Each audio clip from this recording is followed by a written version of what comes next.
More than 100,000 of you watched the first video, so I had to make a sequel. And in this video, we're going to be talking about how to swap out a character in this plot web. What if your character dies or a player leaves the campaign? What do you do then? And also, we're going to rip out Orcus as the main villain of this campaign, as the central tension, and do something new. So let's go ahead and see which one of our PCs is dying. First off, since you guys voted for it, we are going to randomly select a PC to kill. We are just going to be going completely random with who we're killing and then who we're picking next. Okay. Ace is dying. And now let's pick our new PC. Again, we're doing this on hard mode. I have no idea who I'm going to have to pick right off the top, so here we go. Okay, Artem, this is going to be interesting. Now, before we actually begin to slot in Artem, I want to talk about the connections that we already have with the PCs. So these are the links that we made in the last video. These specifically are Ace's links. And when a PC dies, it's not that we're removing these nodes from the plot web. That doesn't make any sense. Firstly, let's just look at how the player reacts. Because ideally, they've put a lot of work and time into playing this character. And as a DM, we still want to honor this character. We want to honor Ace long after they're dead. And additionally, we put so much time and energy into linking all these things up. We don't want to throw out these nodes for nothing. So we want to limit the waste, keep these nodes generally intact as much as we can, and just build on the plot web. Alright, so this is Artem Karsomir's backstory. I'm going to go through it, break down its most important points, and then get back to you guys. This is Artem Karsomir's backstory broken down. So, he is an elf that was born in the ancient past. He's more than 700 years old. Now, Artem, over the course of his life, experienced a lot of hardship and saw many others experience hardship. So, he took on this ideology that the only way that society could be fixed, that people could live simple, peaceful, innocent lives, is with fear. Fear of consequences. Fear of basically a monster in the dark. Kind of a whole Batman situation. It's his ideology. So his literal goal is to instill fear into the hearts of bad people so that innocent people can be protected. Again, we're looking at Batman. If Batman was a serial killer, because Artem in his backstory kills a lot of people. He hunted criminals for centuries on his mission to spread fear and peace. His goal was to become this urban legend so that criminals basically for the rest of time would not want to commit crimes, commit murders, commit these atrocities for fear that Artem would come for them. However, he was not magical. He would be, after talking with the player, would be basically a rogue or a fighter during this time. And he came to the understanding that he would never be powerful enough to really change or alter the world to become this, legendary mythical figure. He sought power. And in seeking this power, he ran across a long-lost temple dedicated to an unnamed eldritch god and became a great old one warlock. Now, this process itself took many years. For many years afterward, his mind was broken as he basically wandered the campaign world, just trying to put his psyche back together. But eventually it recoalesced, and he was granted a younger body, the body of an elf that's maybe 100 years old, and a body that would not age. Now, in exchange for this, the patron simply wanted some tasks to be completed. It was kind of a give and take situation. A task a month, let's say. Which, pretty fair. But basically nothing else is known about this patron or why they did what they did. They are simply a very eldritch, unknowable force in the backstory. Now, the final part of the backstory is as Artem began to reenact his plan, exacting vengeance with all this new eldritch power, he was attacked by this secret organization that put a mask on him. And the mask severely limits his powers or doesn't fully allow him to connect with his patron. So, that is Artem in a nutshell. An elf warlock to this great old one god who wants to spread fear for the purpose of dissuading people against crime. He was attacked by a secret organization, and somehow he's going to be the new face that is going to be slotted into this party. Here we go. I have the little chunks of Artem's backstory put in, and we need to start linking these up. So one thing I want to draw all of your attention to before starting this is you see how Artem's backstory only has 5 plot nodes, and you can see other backstories like, I don't know, Cadence. They have 7 plot nodes, but even a small backstory like Ace's, 6 plot nodes. I think this is interesting because the length of a backstory does not always correlate to how many plot nodes are contained within that backstory. Things like proper nouns, organizations, many different events that happen in recent times make for more plot nodes in a backstory. So even though Artem's is one of the longer backstories in here, it has the fewest amount of plot nodes. So if you don't want to write a novel for a backstory, but you still want to write a good backstory, a backstory that your DM can take a lot from, that's completely possible. You can write very directly. With that in mind, let's start figuring out how Artem works into this picture. The way I start is going through and just beginning to link everything up as normal, then going back through and seeing what connections can I maybe change. So, secret organization. Well, do we have any other organizations in this kind of link chart that we could tap into? I think we do. The Red Suns. The Red Suns are huge in Ace's backstory, so having them pop up again might be nice, but maybe the player wants to move beyond Ace. So let's go beyond the obvious. What group might have really wanted to take out Artem for some reason? Well, I actually think that the Usaburo family could work really well here. And I'm thinking this because the Usaburos are also connected to Artifact 2, which is a mask. And if the Usaburos, well, we still don't know why they're doing this yet. Maybe that will come to me later on in this video. Now the mask, it could be very easy that this second artifact right here, is put on Artem's face, but I don't really like that, because they wouldn't give up that mask necessarily. But what if Megahime's family, they create these magical masks. So it's a magical mask from Megahime's family. That's an option. And remember, these are options that we're kind of spinning around. None of this is what I would do for a final plot web, but these are just initial connections that we can get done.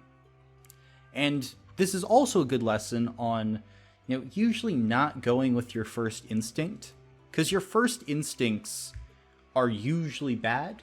And this is something I want to get across more in this video. And in the first video, I was just trying to get across how we can link things together and what it looks like when we're all done. Now I want to start being more critical about some of these connections, and you should too.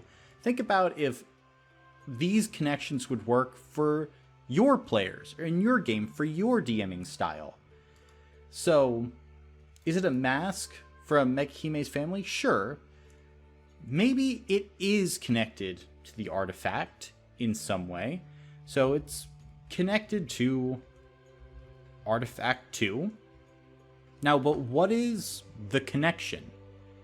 Well, perhaps, maybe it's like a One Ring type situation of stealing power, because that's another kind of theme we have going on here.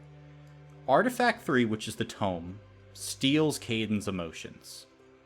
Artifact 2, well, that might be able to steal something from Artem. That's kind of a phantom link. This is something that I'll probably get into in the next video. But the plot web is not only for these direct connections in terms of the background of your campaign, we're also in many different ways trying to make thematic connections. And that's kind of a step up in the process. And what do I mean by these thematic connections? Well, we have someone like Caden, who, because of an artifact, has lost something. That is a high-level description of what is going on with Caden's character. High-level description then of Artem's character, he has lost something because of an artifact as well. Ooh, don't want to do that. But yet lost something because of an artifact. And if that's the case, and he's losing something because of an artifact, we can make these 2 points rhyme. And they are rhyming. Perhaps they figured out a way to make it so these masks divert power to who's ever holding or wielding the mask. Maybe that is something that the Usaburo family is trying to do. They're actually trying to go out. Ooh, I like this. These separate masks are being used to, let's say, power up the artifact. That's interesting. And then we can kind of weave that into, more setup. Maybe there are more people like Artem out there. Who knows? But now we have this other subtle, it's not a subtle connection, but it is a connection that we can spin off into more NPCs, more events going on in the campaign. Maybe we could just have certain rumors that are being spread in a tavern, certain random encounters where the people or the party run across people or hear descriptions of people that have masks similar to Artem, that have generally similar stories. Maybe one person was a mage, another person was a barbarian, and the mask is siphoning off some of the power. And then we now have connection just with this back to someone like Tsutsui. This is a direct connection to Tsutsui.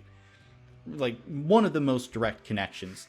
The Usaburo family, which are quickly becoming a very big part of this campaign, some primary villains, they are connected via the mask, just because they're the one that put it on. Well, there's also a thematic connection to Caden, and this gives an impetus for role-playing between these characters, right? So we have that. Now we've also just figured out the why. They are trying to power up their artifact. Because if there's someone with a bunch of eldritch, patron energy, that's something that might be able to be used by Orcus. But again, this is our first gut reaction why they're trying to do this. Now, it could be another thing that maybe the eldritch entity is an enemy of Orcus. And this is kind of an important thing. Just because they're an enemy of Orcus doesn't necessarily mean that they're a good entity. I mean, for me personally, eldritch and Lovecraftian horror is this unknowable type of thing. So, at least for this eldritch patron, we're probably not going to know a lot about it. But, just kind of throwing it out there, it might just be working against the Usaboros or the Cult of Orcus or any number of things. I mean, there could be so many reasons why this eldritch entity does not want Orcus to rise up. And maybe let's start talking about this eldritch patron. And the reason I want to talk about it is we can just leave this blank. See, in the previous video, I made it a point to make as many connections as I could. And, some people in the comments were saying, well, some of this might feel contrived in game. And, maybe it might feel contrived. It just depends on how everything plays out, because it's not really the ideas that make or break a campaign. It's how the campaign is executed. Ideas are cheap. It's execution that's everything. But many times in a plot web, well, I don't want to say many, but there are a few things that I'll just leave blank, because I just want this to be a hook that I find a place for later in the campaign. Because once you start going on long enough, you can look at certain things and go, well, I can use this eldritch patron later on in the campaign. I don't have to put something here for them now. I'll just make a mental note of this, or have this in my session notes that, hey, if I need a get out of jail free card, if I need a connection, if I need something, I have this eldritch patron here. And I can just let that sit. I can let this grow. And eventually, if the campaign's kind of backed into a corner, or I don't know how a new plot node is going to connect, I'm just struggling, I might be able to come back to this. I might be able to make it better. Or I might just find the perfect use for this eldritch patron later on in the game. I might be able to start setting them up for a future BBEG role or a future antagonist role. So there's a lot I could do here. I mean, I think I could certainly tie this into Orcus. I could tie this into artifacts. I could tie this in to even the lore of changelings, maybe. Because, Tsutsui and Glimmer, they're changelings. Maybe it had a connection there, but I don't want to. I just want to say it's okay to just leave it blank. It's okay to just let it go. And so that's what we're going to do. Maybe you guys have an idea of what you would do for this patron, how it connects with Artem. For me, I think Lovecraftian entities are sometimes best when you can't describe them, where they are really just these unknowable forces that do just fill you with dread. Just enough to be terrified, but not much beyond that. So, these are two huge points. The secret organization that attacked Artem, the Usaburo family. Why? We have two options. We can try and pick and choose or use them both. Honestly, doesn't really matter. Both is probably the correct answer here. But we have a connection to the Usaburos here. Artem's mask? Well, we know that the mask itself is from Megahime's family, so that's a double connection to the Usaburos. We have a phantom connection to Caden here, a thematic connection. We're leaving this eldritch patron blank. Now, they murdered many people in the past. That's interesting. And this is one of the harder things we have to play with. Because sometimes, if a thing happened, either very far in the past or away from where your campaign is going on, it becomes very difficult to integrate it. Now, a little tip I have here is look for things that are also far away.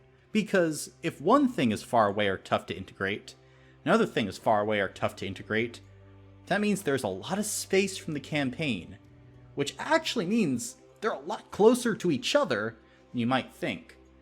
So if you murdered many people in the past, let's see if we can find things that happened or have a long history in the past. The Usaburo family, they seem to have a long history in the past. If we go through, all these artifacts do. But does that connect to murdering people? I don't know. Main villain of the campaign, that's part of a foreign government. Foreign government. In the campaign world, the foreign government was mentioned in the past. So maybe that's something.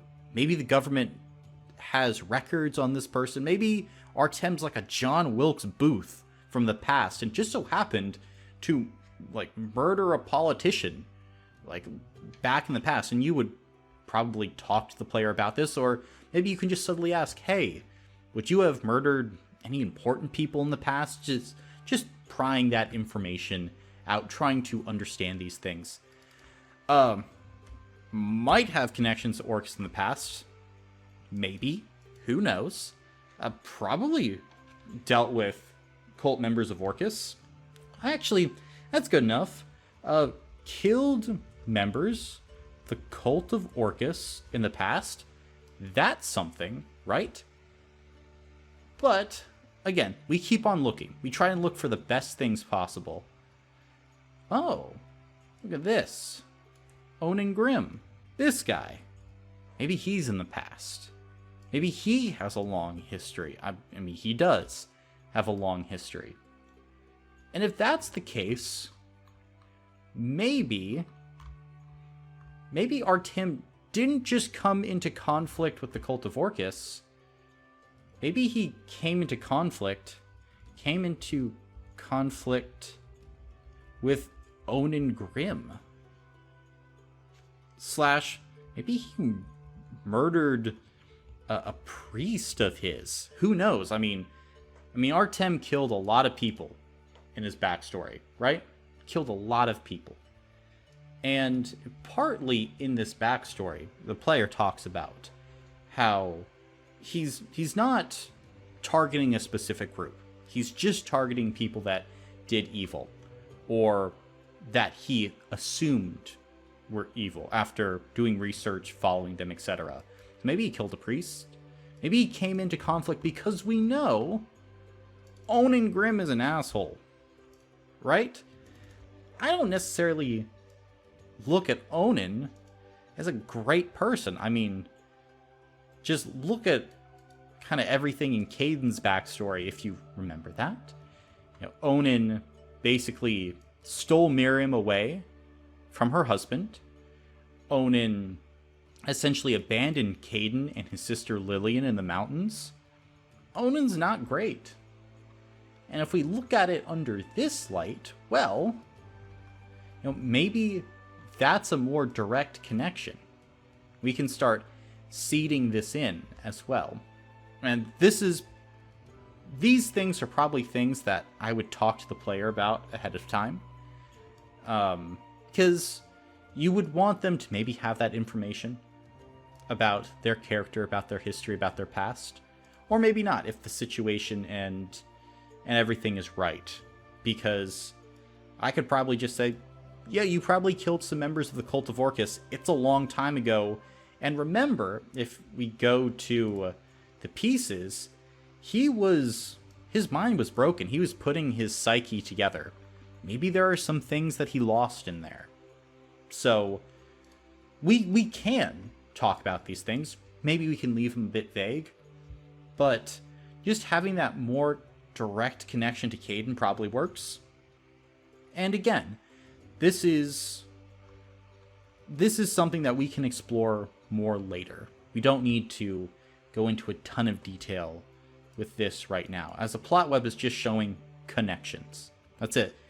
They're just connections for how things are working on the back end of the campaign. So it's fluid. We can explore this more in the campaign. Maybe this really doesn't come up. Who knows? But it's just more connection we have with Caden. Now, this kind of also leads into those thematic connections of this ideology of fear and violence that will create peace. So, with Artem, we have one of my favorite types of backstories, which is a backstory built around a concept. This is what I heavily incentivize my players to do. Because no matter the circumstance, a DM can play with a concept in so many different ways. I actually want to label this here, concept. This is not an event that is structuring the backstory. Where in the previous few backstories, we have Ace built around an event. The killing of his father, burning the village. That's an event. Caden's backstory, we have it built on two events. One is, being born into this family. That's event 1 in my eyes. Event 2 is the ambush, in which his emotions are taken. Right? And if that's the case, it's bigger, and we can see this. There are 7 nodes instead of 6 with the other 2, but still event-based.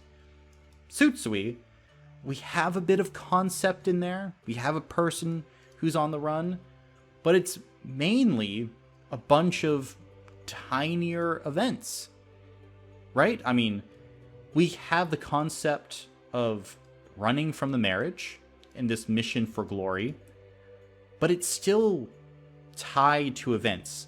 Like, we cannot separate the concept from the event that it's working with. This, how fear and violence are needed to create peace, this exists in a vacuum. That is why I'm labeling it a concept. And with this, we can also try and start drawing connections to other things, like maybe the main villain of the campaign. Maybe the main villain believes something close to Artem's philosophy. And this would have to be worked out in greater detail. But can you see it? Maybe this villain knows exactly what Orcus is.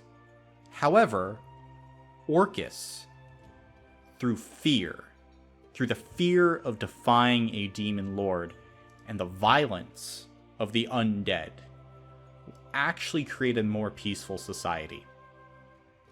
The main villain understands Orcus is a being of madness, and they are a part of the government. And this really helps to flavor the government, the Zell government in this campaign. If the main villain has something close, and then this puts Artem in philosophical conflict with the villain. What's the difference? And right here, we give the player an arc that they can potentially take. An arc of, how am I different from this person? Do I want to be different? Are they right? This is something interesting that can last for an entire campaign. I don't care if your campaign is going 20 sessions or 200 sessions. This ideology rarely goes stale. Or this concept, if it's just purely a concept that you are willing to engage with and wrestle with. And there will be more concepts that will likely pop up with all of these player characters. But adding one into the backstory is just a lot of fun. I think it's a good idea. But that's these players, right? How does this concept interact with others? How does this concept interact with Tsutsui, for instance? Well, what is Tsutsui doing? They are hiding. They are within the Usaburo family. I mean, they're afraid. Kind of fear is forcing them to try and do their duty. How does this interact with Tsutsui? That's a question. So, what would Tsutsui think of? Or, I think in this case we should frame it in terms of Artem. What would Artem think of Tsutsui's reaction to fear? And then a side question, a follow-up, is it healthy? Has it made their life better? Because remember, Artem's trying to spread fear. That is a stated goal within the backstory. I want to see if I put it in. Yeah, he did not have the power nor the time to achieve his goal, becoming an urban legend of fear to keep people in line.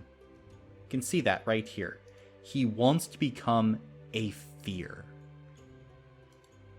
But if you're spreading this much fear, well, what's the reaction to someone who has fear?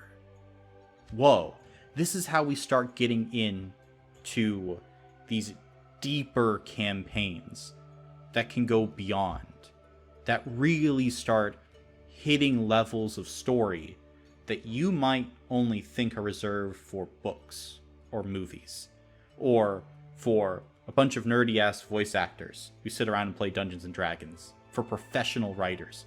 No, no, no. You can do this. It starts with concepts, and it starts with understanding these connections.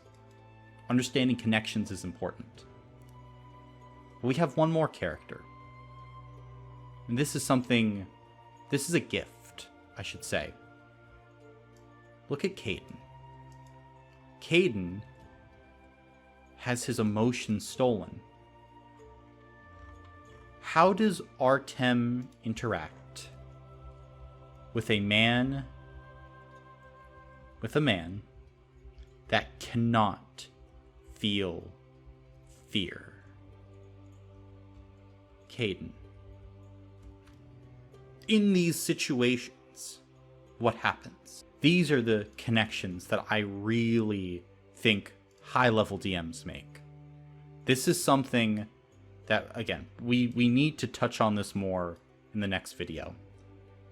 Going above and beyond with your campaigns, and how to go from a good plot web, a starting plot web like I showed you in the first video, to a great plot web.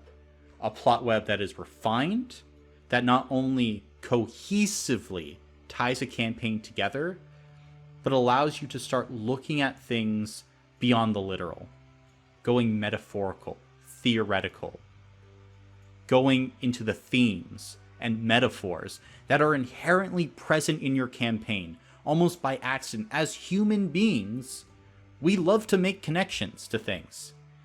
You know? If you ever looked at a piece of toast, you might have seen a face in the burning of a toast. You know? This is what we're good at as humans. So it's figuring out what are the concepts, if you have concepts in a backstory. Because remember what I said. The length of a backstory does not necessarily impact how many nodes there are. But this node, right here, an ideology of fear and violence that will create peace, this concept, has more juice in it than this entire backstory. Okay, with those things out of the way, we can start going over some of the nodes we have and seeing if we can insert Artem into more of the plot nodes we already have figured out. Maybe, if we're here, perhaps Artem killed a member of the bounty hunters. We don't know how this will play out, even if this will pay dividends, but we can seed it in right here. Maybe he killed a group of Red Sun mercenaries. It's unknown. And I put these kind of in italics here because it depends on the player if they want their new character to be connected to their old one, to have these connected tissues. Because some players, they say, no, I just want something completely different. Now others, they could be more than happy to have these connective threads, and that's player to player, honestly. So it's a communication thing. Asking a player, hey, how much do you want this previous story to be involved? And I think that there are obviously going to be some parts of the plot web that I would think would never really go away. Like, the Red Sun attack, or James Bryce, the father of Ace. Like, certain plot nodes here are always going to be a thing because we connected them up to all the other backstories of the players. That's part of the plot web method. Thinking about it in terms of separate backstories, I think defeats the purpose, because they're not separate backstories. It's one campaign. All of this happens in one campaign. You know, we don't have separate books, separate chapters, separate films to look at these characters. We're looking at them in terms of one cohesive piece. Each of these characters are instruments in a symphony. And as it's going, the players are riffing and improvising, and it's making this beautiful music. But just because one of these instruments has a solo doesn't mean that we're looking at it in terms of, others being forgotten. And even then, if we are focusing on, Ace's backstory, we are actually focusing on Cadence as well, because we have James Bryce here, and Miriam's popping up. We're also focusing on Sutsui. Everything has these connective threads, which is why maybe some of you were thinking, well, I just want to be able to rip all the plot nodes out. That's what you were expecting. That's usually not how these things go. And, if you are looking at it in terms of wiping a slate completely clean, I mean, you can do it. You can just completely drop everything, which in that case, that's going to be rather difficult because everything is connected together. Looking through, we also have Onin Grimm. Maybe Artem interacted with Onin or one of their clerics in the past. And then going through Miriam, Lillian, maybe we can get something with Lillian. Maybe this is a target of Artem. That would be interesting, because Artem is trying to hunt people that do evil. Depending on the point in the campaign, maybe this is what happens. Artem is doing... Alright, let me stop underlining. Doing research on Lillian, makes contact with Caden and the party, as his research is thorough. I mean, he's using magic. Maybe this is the link, this is the in. As we're trying to connect things together, maybe this is how we introduce this new character. He's hunting Lillian Bryce, just in a very different way than Caden is, which again, allows for more connection. This is a very direct connection. And also, if you have the right group, putting a little bit of tension between two-player characters can be a lot of fun. You have to have players that you trust to do this, but for the players that run Caden and Artem, I would have no problem doing this, but it depends on your group, your table, and what you're comfortable with. Some tables want basically zero PC to PC conflict. Others are okay with there being a little bit of tension, because at the end of the day, it's all a game, and as soon as the game stops, you all crack open some beers and talk about the game and have fun. And it's all just about what works for you and your group. But that's something. Just looking through as you're constructing these plot webs and trying to figure out as well, where do I slot in this new character? Is this the best place to do it? Maybe, maybe not. Who knows? Let's see. We have the ambush, the foreign government. We can make it here where maybe Artem is known to the foreign government of Zell. We don't know how. necessarily, but that could be something. You have the Cult of Orcus as the foreign agents, but I think we've kind of exhausted Cadence. We have some nice links here and there. Glimmer, we got Suitsui Prime. Now, this is, I think, Suitsui Prime. Here is a method that we can use to really work in something new.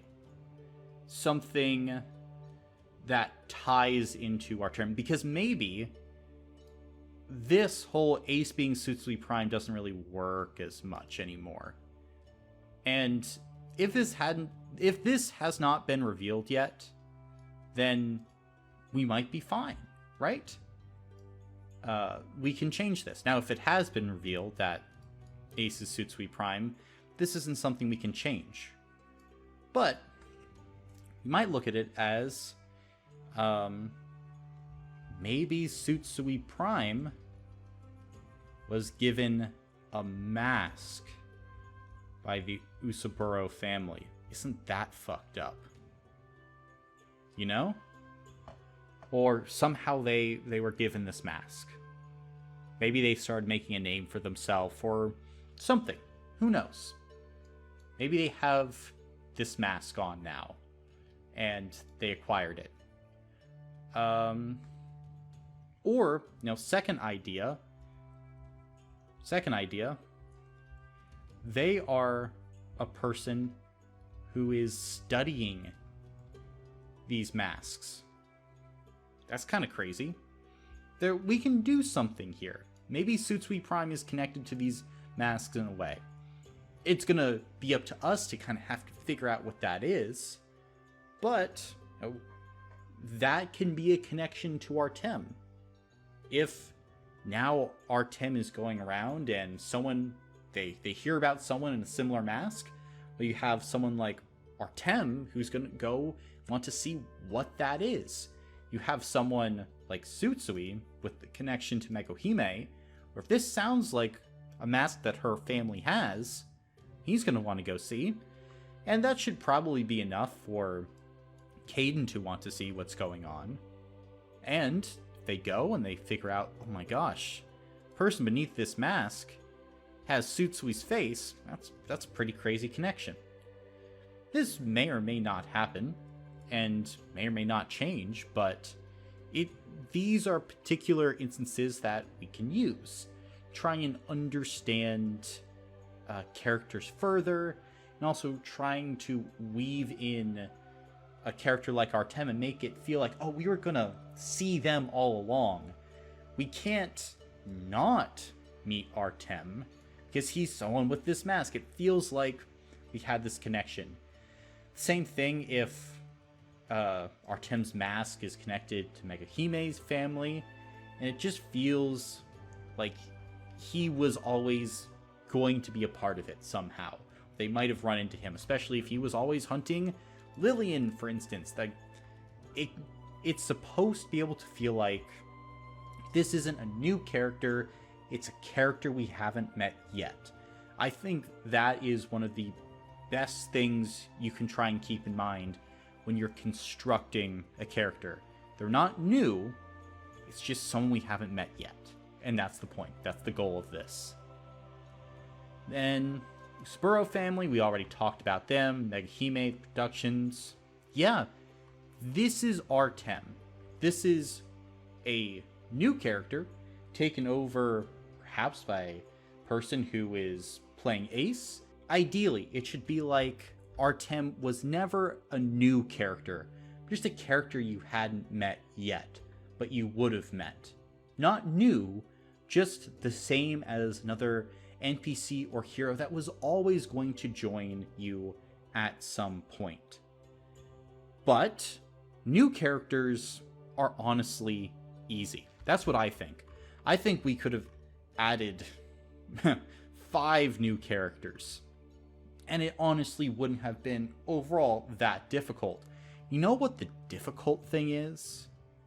It's the villain, or changing the central tension of a campaign. And you know what? Sometimes this happens because as a campaign progresses, the villain or the central tension of the campaign that you thought was going to work becomes obsolete. You know, maybe Orcus and Undeath, they're not the vibe anymore. And, you know, we can't really do this randomly, because the central tension is one of the most important parts of the campaign. But if it's not working, we have to change it. But I never want you to change it randomly. But the plot web is supposed to change. That is something that I also want to impress upon you guys. The plot web is not a static thing. We are ideally going to be changing and manipulating parts of this and adding pieces as this campaign progresses, right? A D&D campaign is not a set story until it's done, right? We are constantly iterating, growing, changing. This helps to give us structure, but just because we've given something structure doesn't mean we're finished with it, not by a mile.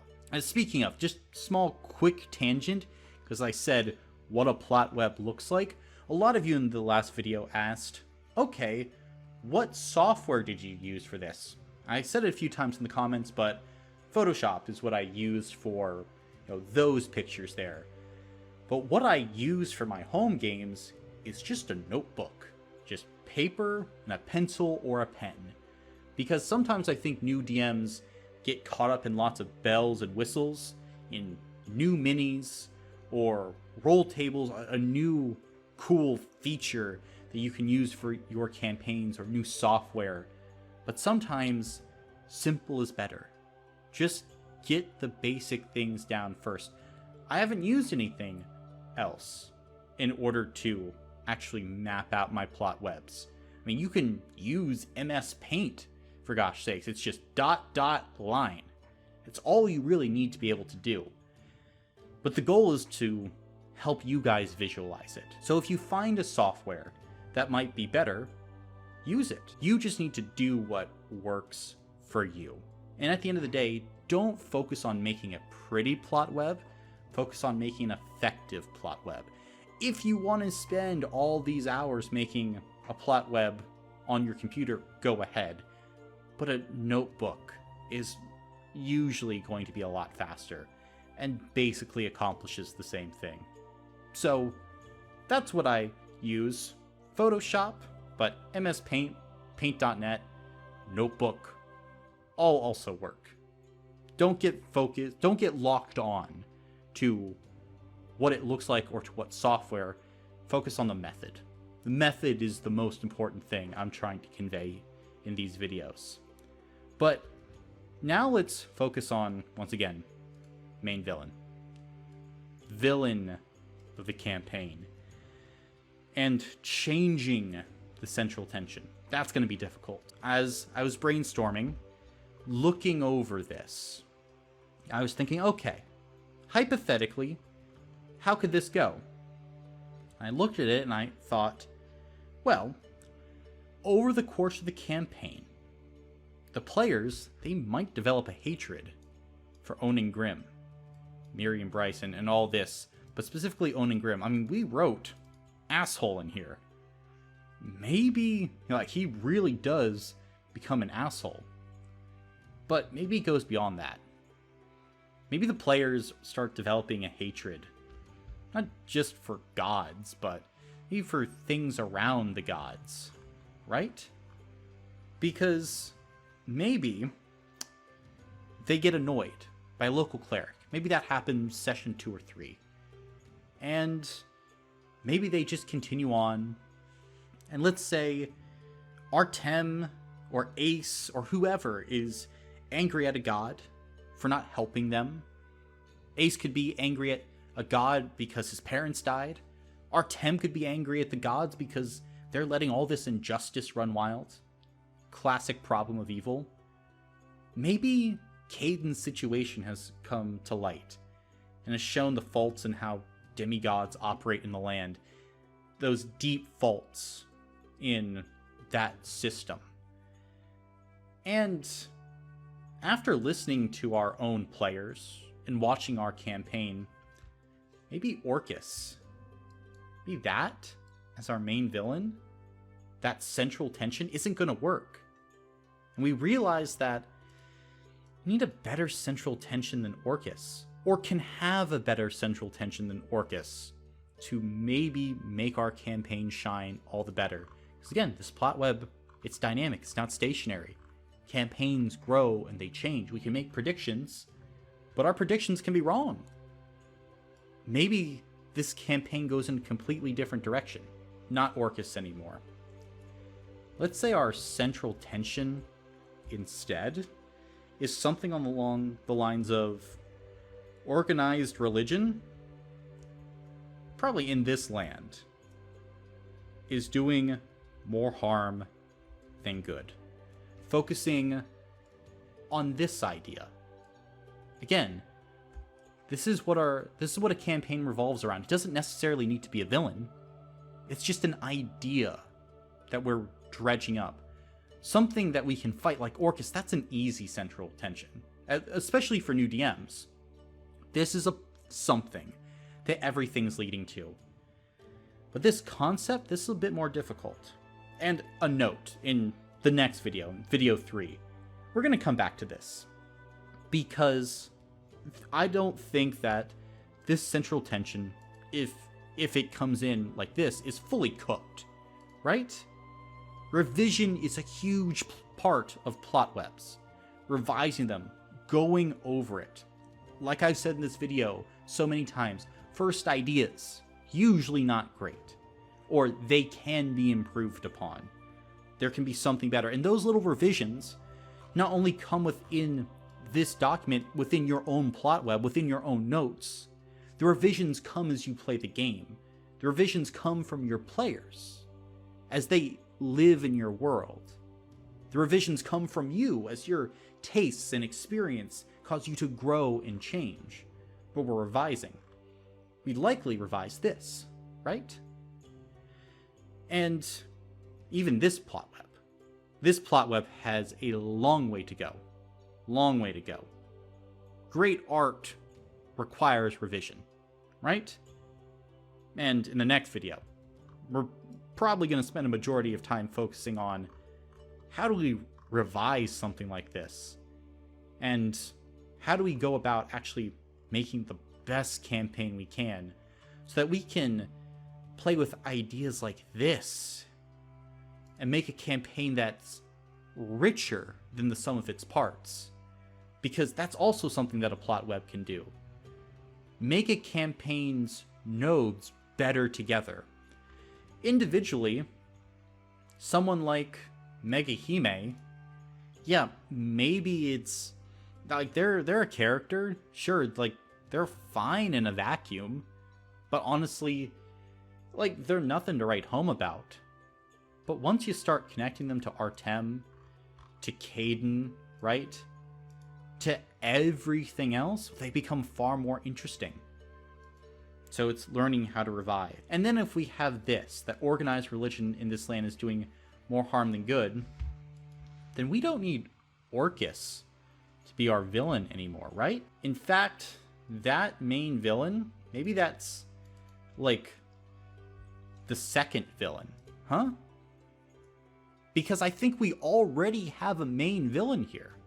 If we're just, as we're going through this campaign, listening to our players and finding out, well, who do they hate? Maybe the main villain is Onan Grimm. So here we go. Let's start adding in Onan Grimm instead. And honestly, some of you might be thinking, well, this is a limitation of the plot web because actually Onan Grimm was already here. What if it's something completely new? And we could literally do something completely new. That actually might be easier because we could recontextualize everything. If we just had a complete blank slate and I threw in something new, I mean, I'd literally just be going and rewriting all of this. Like, again, maybe the book that has Caden's emotions, maybe it's not an artifact of Orcus at all. Like, we could completely change it up here.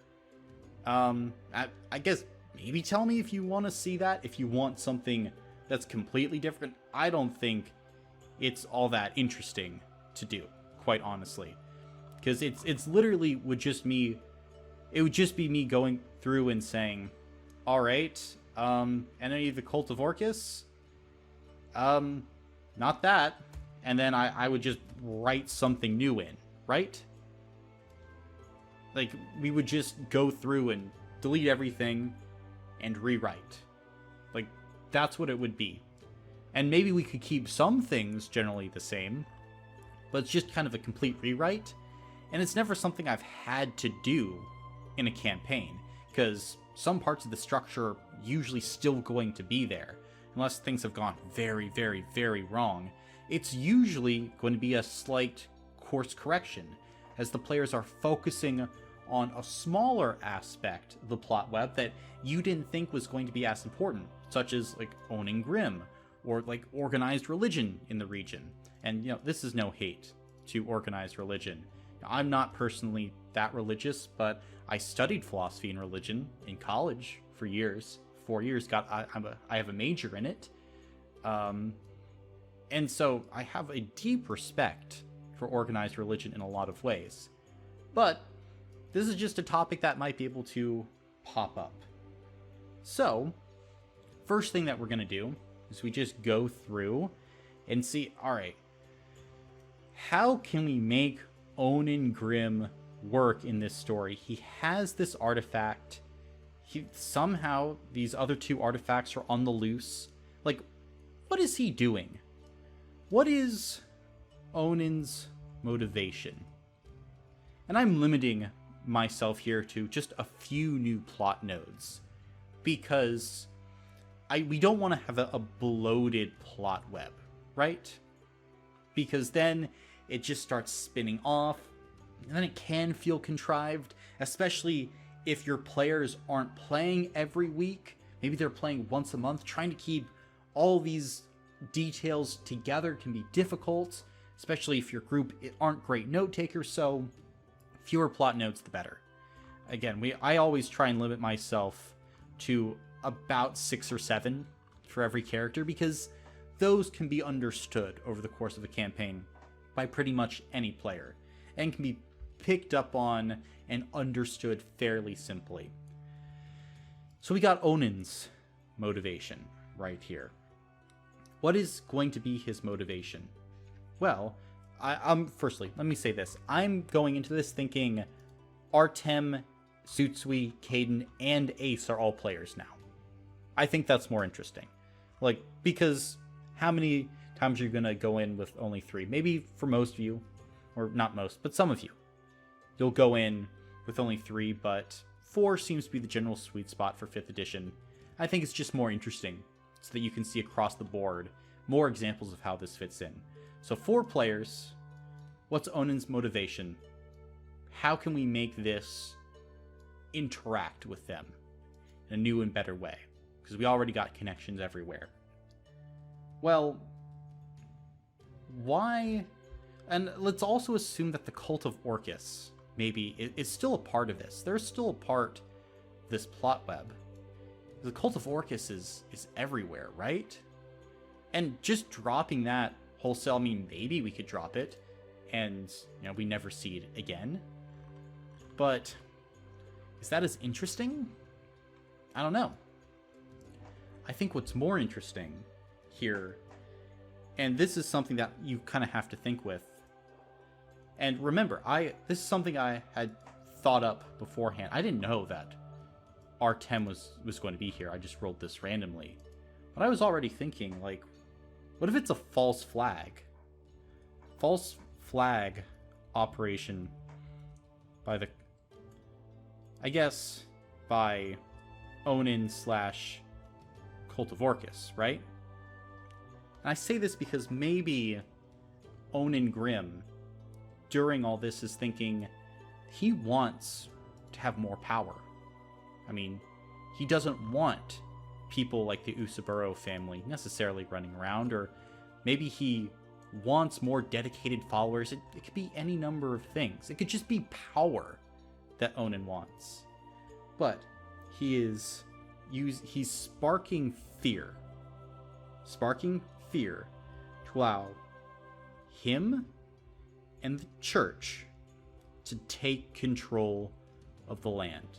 Basically, through fear, he's going to write himself a ticket. Because if everyone's fearing the cult of Orcus, they'll let Onan Grimm and everyone else come in and take over. So why is this a good motivation? Like, how does this rhyme with all the other player backstories? I think the easiest one is Artem. It's kind of something relating to Artem here. With this ideology, we are able to tie this in, right? Because maybe this line right here, the main villain believes something close to Artem's philosophy. Maybe this is kinda what Onan Grimm believes, right? That could be very interesting. Where, the player talked about in Session 0 with me that they viewed Artem as a villain. Obviously, they're a villain.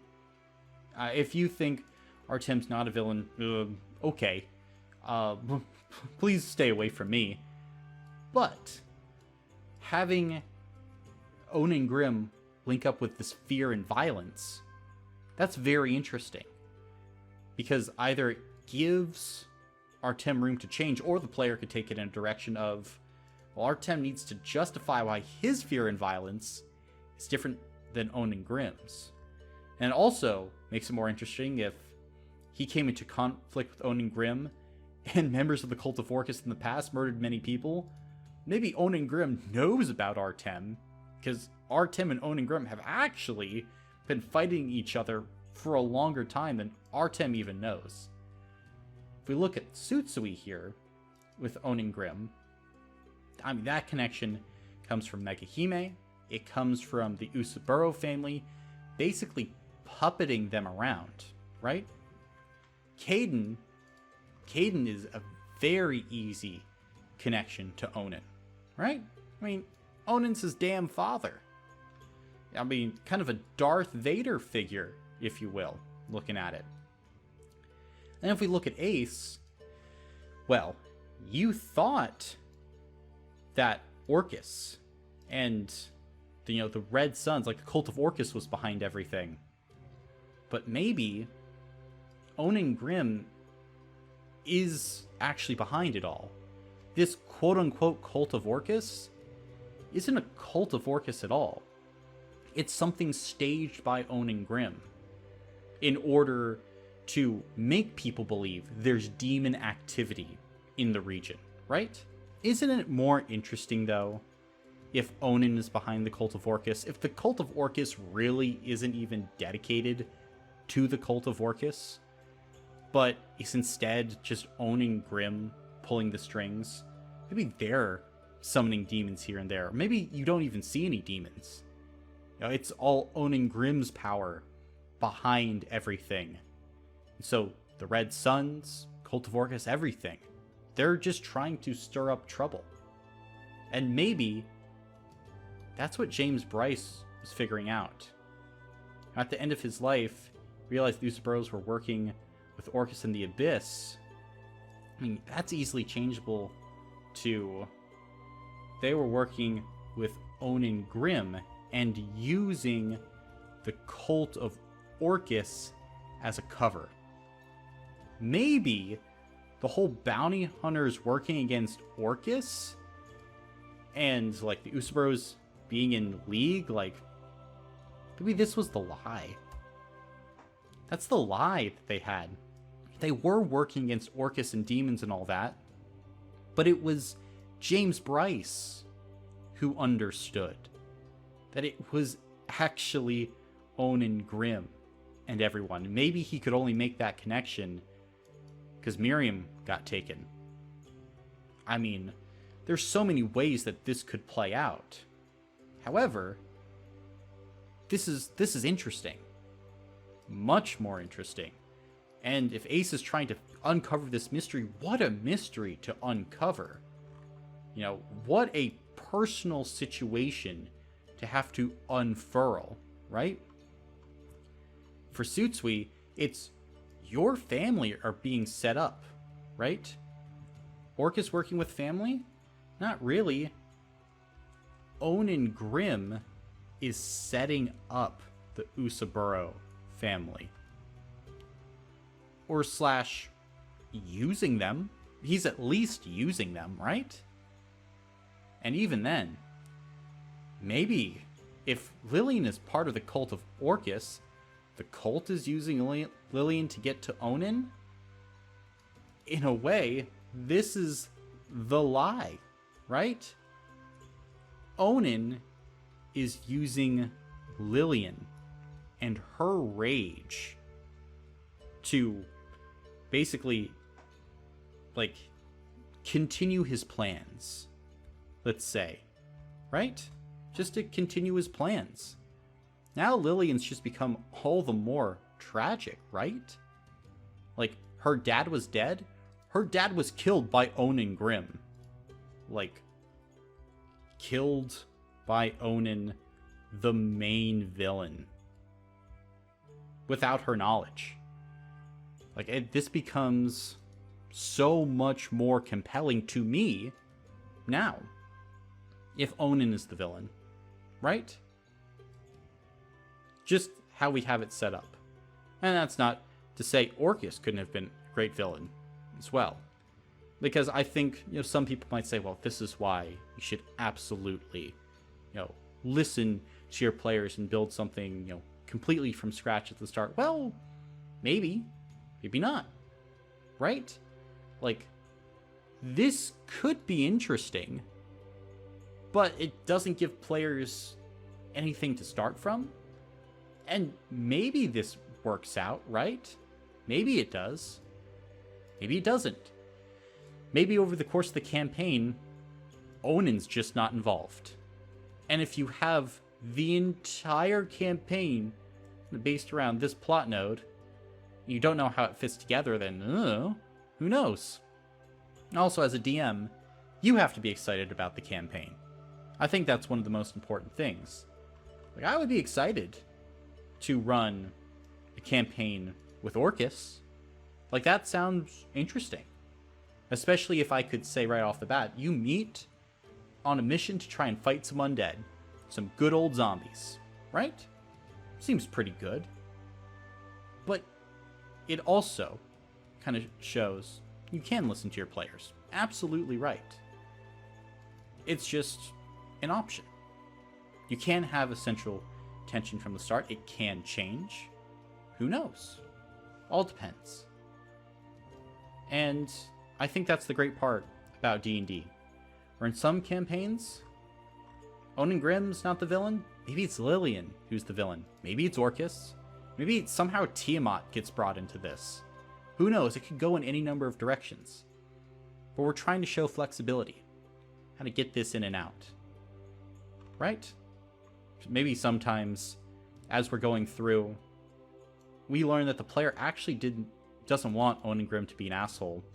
Maybe he's just stupid / busy. Maybe if we're trying to do this, it's like, oh yeah, he's the villain. Maybe the player didn't want that, right? It's like, I never saw Onin Grimm as the villain. I just kind of saw him as a shitty dad. So, there's a lot more nuance there, I want to say. Because if you purely go off player backstories, it could be wild. Because again, what if Caden was the one I rolled at the start? What if Caden was the one who died and Caden's just gone? Huh? And we have Onin as the main villain of this, just right off the bat, and dies session 1. Runs into death. Obviously, listen to your players. Look at the campaign. That's what I've been wanting you to do. Basing something solely off one player's backstory, or off of something that is not readily evident in all players' backstories, it can get dangerous. Keep that in mind when you are crafting your campaigns, right? So, you have all this together. You have links to Tsutsui, to the Ursuburo family, Megahime, to, I don't know, pretty much everyone. I mean, Artem, yeah, he's been fighting this fight for maybe longer than any of them. That's crazy. I mean, Onin Grimm is Caden's dad, but Artem might know the most about him. I mean, he's been alive so long. Maybe, like, his past knowledge, him being over 700 years old, maybe he knows stuff about Onin that others just don't. So we got a lot of interesting stuff there. So his motivation is to spark fear, right? He's just trying to spark fear. And at the end of the day, have the church / his god / him, maybe, control the land. Or exert influence. Now, why is this bad? Well, I mean, hopefully we're now establishing that Onin's not a great person. We're establishing that via Artem. We're establishing it via Caden. If we work all the way up through Ace's backstory, through Ace, through his treatment of the Usburo family, his manipulation, we can do so much to show that Onin Grimm is a terrible leader. You don't want him in charge, right? Makes him a great villain. Because not only is his plan kind of psychotic, but even if he does get in control through all this bloodshed, you don't want Onin Grimm. He sucks. So, that's something. And mid-campaign, we're trying to think of, alright, how do we fully switch from Onin to Orcus, Because that's a huge switch. That's basically it going from a fiend-centric campaign, an undead-centric campaign, to a celestial-centric campaign. Maybe there's a lot more celestial enemies about after the earlier levels when the players, they stop dealing with all the kind of artificial undead that Onin's been raising and start hitting actual people tied to Onin Grimm. So that's interesting. But how can we do it? Well, I think the best advice I can give you is to find those plot webs in unknown spaces. Find the plot webs that are really far apart from the main campaign and make those links. Remember what I was talking about with Artem? We're trying to make these connections to the past. Find those things that are far away and use those as your factors tying in. I mean, look at how easy we were doing it. I mean, we basically already did it. Spoiler alert, I knew it was Onin Grimm, right? I knew that he was going to be someone that was likely going to be the villain we were going to go with. So, came to conflict, we can show these connections through these unknown spaces, through these gaps, right? We'll take the gray areas, like Glimmer. Fantastic gray area. Maybe she has a hatred of Onin Grimm because he wronged her. Who knows?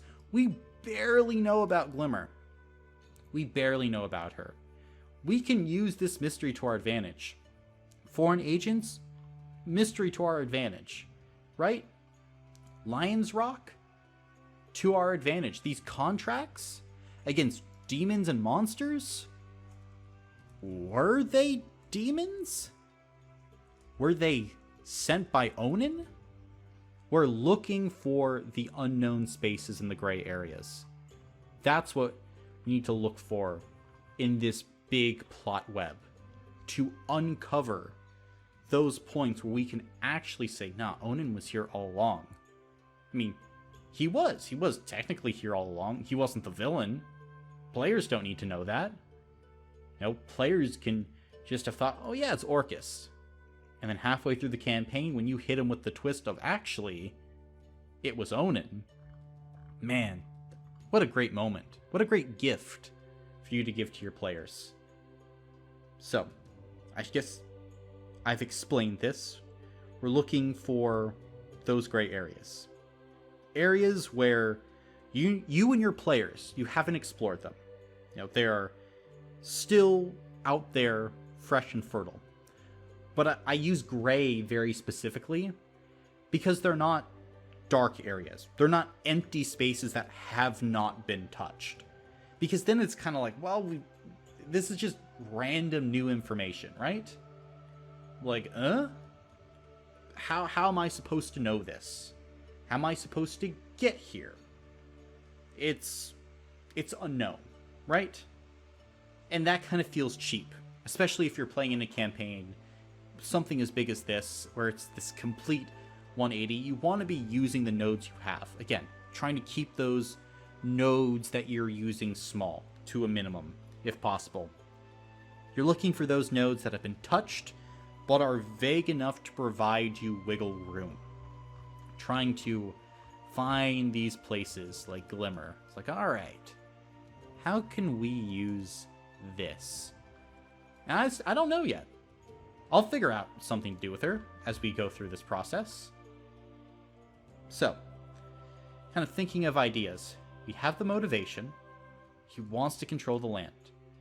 We have these 3 plot nodes left that I've given myself, right? So how are we going to make this work? Well, I think, Onin is setting the Cult of Orcus and the Usaburos up to fall. Like, I think that is a very natural plot web, right? He's using them as a scapegoat, right? Scapegoat? One word? Hopefully. I speak English. Sometimes. And as a part of that, it's Lillian who's being set up. But actually, we think about it. Caden... Okay, I think this probably has to be maybe its own. We'll see if it can be slotted into the rest. But I think Caden was set up as a sacrifice. Right? Because why would Onin take his son's emotions, put him in a book, do all of this work, right? Like, why would he do that? It is an excuse. It's an excuse to launch an attack on the cult of Orcus. Think about it. Onin can go up to basically anyone and say, I found the people that killed my son. They have part of his soul trapped in a book. They're trying to summon Orcus. They're doing this all with this powerful family. I have to come in and stop them. Look, I've sat back for too long. It's okay, people. I'm coming to avenge the death of my son. An excuse to his god? Because again, he's a demigod. Onin at this point he's a demigod, essentially, in the world that we're in. So it's a justification. Justification for conquest. And that's sick. He basically had a child with Miriam Bryce after stealing her away. Just basically so he could kill him. Caden was a farmed sacrifice. Same with Lillian. This is villain behavior. Everything here. These bounty hunters, if they were working with Orcus, sacrifice for the greater good. Sacrifice for the greater good. Look at Tsutsui. Maybe Onin's like, these people suck. But maybe Mekahime doesn't. Ozeki Productions? There are a lot of people here. Well, sacrifice for the greater good. Right? These people wanted power. Who cares? We'll sacrifice them. We'll do all of that. Onin is setting himself up to be the hero. Maybe that's it. That's another part of his motivation. This is the secret motivation. See, this is something that I always like to do. The villain has the motivation that they tell people. It's the motivation that they can use to get people to join them. I'm trying to help the people. I'm trying to have peace. I'm trying to do XYZ. That's rarely the case, though. It's the motivation they tell versus the secret motivation they keep in their heart. Where if you peel back the layers of this character, what's the real reason? Onan Grimm wants to be a hero. He wants to be a hero. He wants to be remembered as a great hero. The problem is, some of the things, like a problem like homelessness, that's not sexy. That's not a sexy thing to beat. Trouncing on a few demons here and there, adventurers are picking them off too quickly for him to do anything.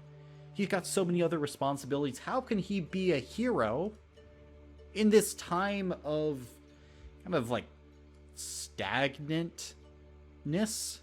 It's kind of stagnant. He doesn't have anything to do. There's no heroic villain for him to fight. So he wants to be a hero. God, what an asshole. What a terrible person. Once people put that together, oh God. Like, that sucks, right? That's simply terrible. Now, we have to kind of figure out transition points. How do we transition to this? I think one transition, would probably be James Bryce, Dad here. They have clues. What if there's a person? Maybe there's like a demonologist, right? Is that how you spell it? Oh, okay, I spelled that completely wrong. It's a demonologist, right? So this person studies demons. They could be a cleric or a paladin, or maybe just like a sage, like just a very wise individual. Goes around and helps. Maybe they had knowledge. They helped to figure out Orcus isn't a part of this cult of Orcus.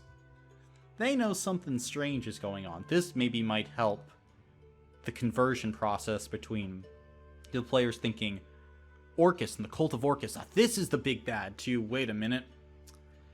It's not. He's not the big bad, it's actually Onan Grimm. Maybe this demonologist. Let's just put this here. Demon. Here. Go demonologist, right? How we can work this in. Now we have a reason. We have, kind of justification for some of the past actions that Onan's done.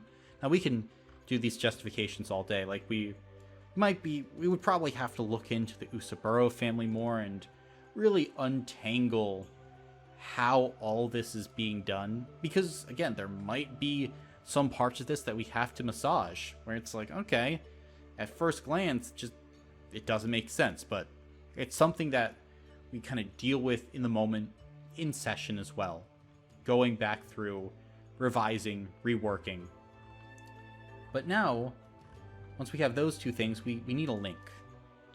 A way to get from this is what it is, or this is what it was Orcus, to now what it is, which is Onan Grimm.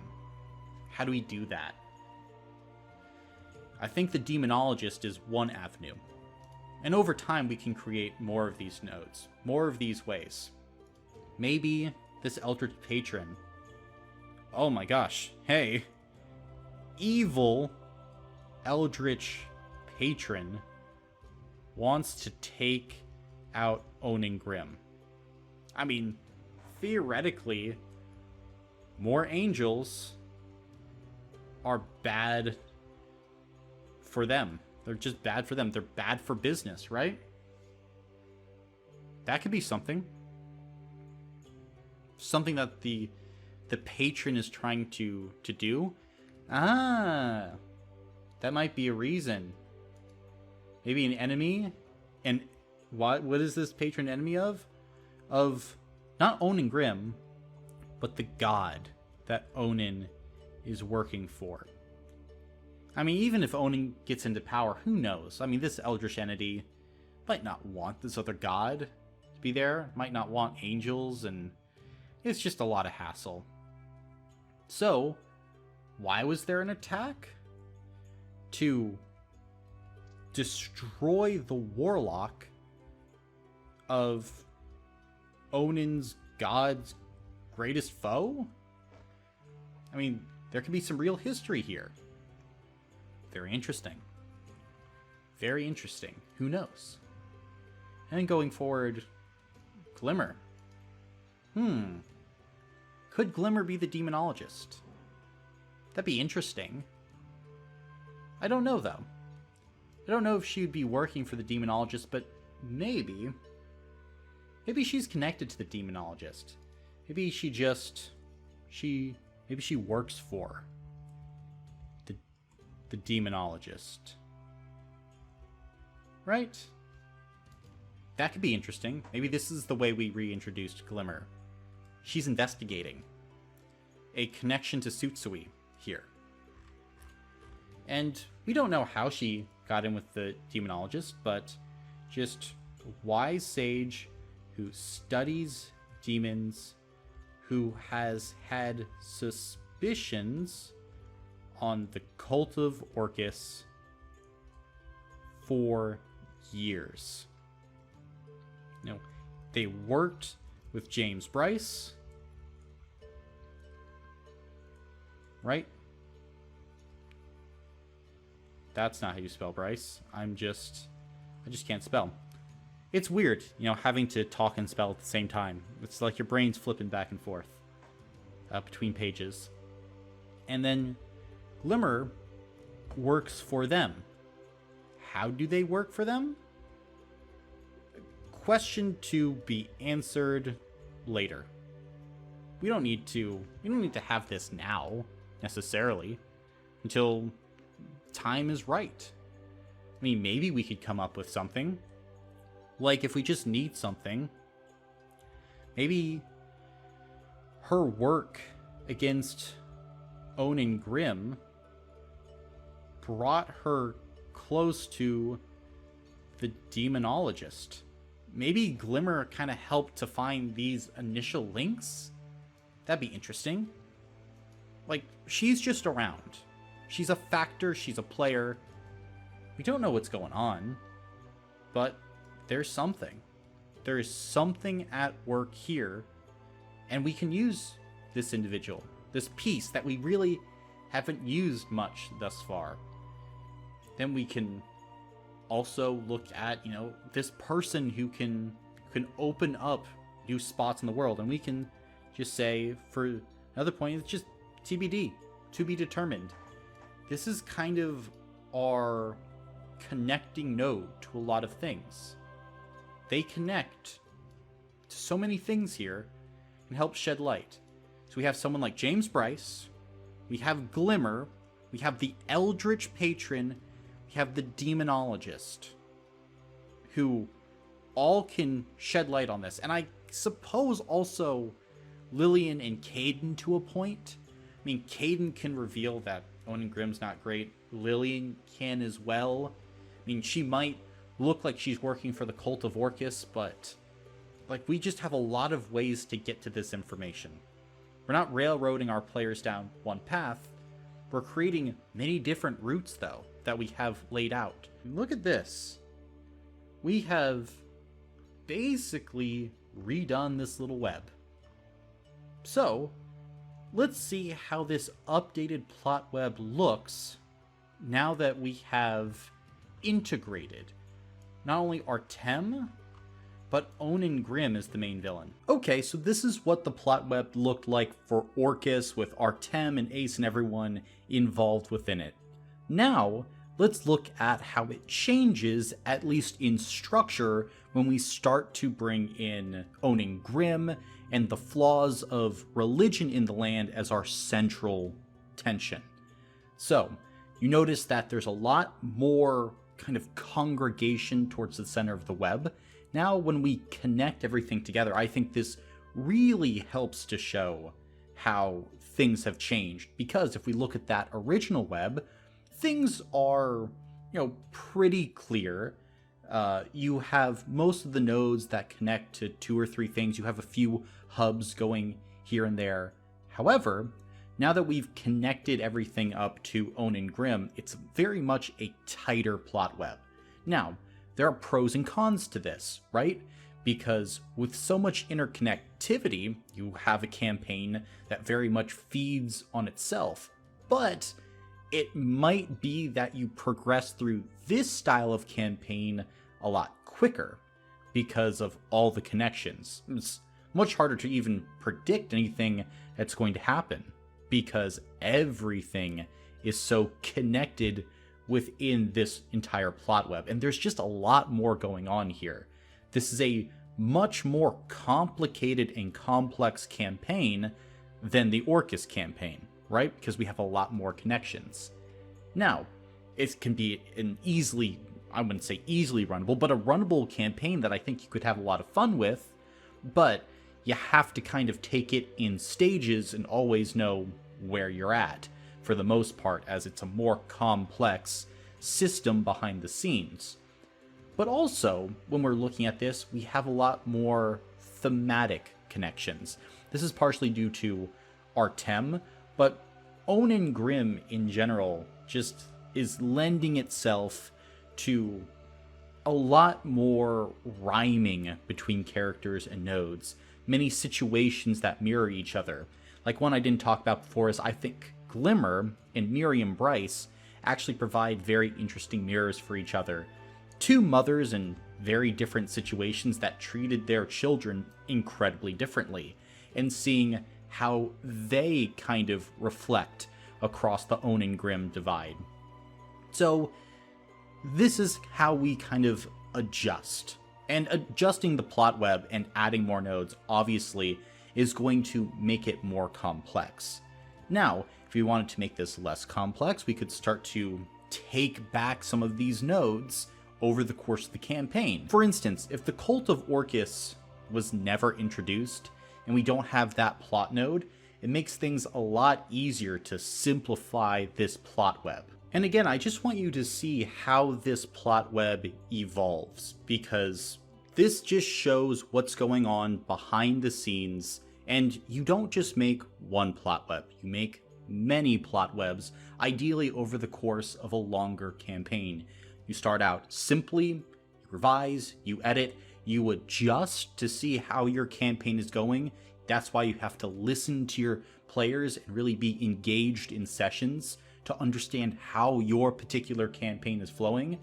And by the end of everything, you have a more intricate plot web that not only allows you to tell, interweaving stories that allows you to get the most out of character backstories, but allows you to operate on a level where you're dealing with theme, where you're dealing with metaphor, where you're dealing with more than just what is physically being represented in a campaign. It starts becoming more allegorical with some of the ideas and the concepts that you're able to work with, which I think makes a campaign really, really special. And I think this is a hallmark of what some great dungeon masters do. For instance, Brendan Lee Mulligan, if you've watched many of the Dimension 20 campaigns, operates in these scales of things like capitalism, societal inequality, generational trauma, and just go through the list of some of the best DMs out there, and they are operating on this elevated level, and this is how you get there. Because as you start laying out these ideas, you start seeing where you can put in this nuance in your own campaigns. But how are we going to use plot webs when we are actually running the game, session to session, campaign to campaign? Well, I think plot webs help us figure out what we need to seed in our campaign. The plot web shows what nodes are going to be important and what nodes we have to support and we have to make sure are hitting. And I say have to, but of course, you can drop and dump nodes all you want. But If the campaign is going towards, for instance, the Mask node, and that's being connected up, or the Usaburo family node, well, you have to make sure that that is supported. We're trying to make sure that we're getting the most out of our players' backstories, and that the players are getting the most out of the campaign. Because if we don't properly support some points of the plot node, or parts of our campaign that are actually really important to a lot of players is underdeveloped, we're not going to have the campaign that we could have had. We could be having a better, more cohesive experience. But also, I think this is another really important point when we're looking at plot webs. Everything in a plot web is not everything in a campaign. There are many unconnected events in a campaign. A random bandit attack in the night that might happen during a random session doesn't appear here. Random encounters, random NPCs. Like, there is so much to a campaign that never appears on a plot web. Now, they could appear on a plot web if you have a reoccurring NPC and you want to make them more important or tie in to the overall foundation of a campaign, but you don't need to. But we use this plot web so that during sessions or when planning encounters, we can keep in the back of our minds how we can throw instances of these very important nodes into our campaign. How do we support our central tension? How do we support a player's backstory? Like, let's give an example. We are talking about, as a central tension for this campaign, the failing of an organized religion in this region, however that may be. That's something that the plot web shows us that we need to support. But all the random events that also happen in a campaign, they're also not on here. But by looking at the plot web, we can throw in little bits into our sessions that help support the central tension, that help support the overall feel of the campaign that the players and you are collaboratively constructing, right? Perhaps, randomly, as the party's traveling, we throw out an NPC where, in their backstory, Onengrim ruined their life, or did something terrible to their previous home, or just shows this repeating cycle of members of the church acting poorly. It doesn't even need to be Onengrim. It can just be a random paladin, for instance. Or perhaps we show an instance where, as the party is going along on their adventures, they come to a town, they're going to go try and fight some monsters, and the townspeople are saying, well, the cleric hasn't been helping us. Now, we keep on going to the church, but they keep on saying help will arrive. Help hasn't arrived. Maybe the cleric is corrupt, they're making money, and this can not be necessarily connected to the whole Onengrim thing at all. It's connected to a central tension, and it's not even connected to the main problem. Maybe you have to go and hunt a basilisk in the woods, but just throwing that in there. Like, yeah, like the church, the clerics of this church, they're not helping in this town. We can look and we can see, because of our central tension, this would be something good to throw in here, because maybe we haven't been supporting that enough.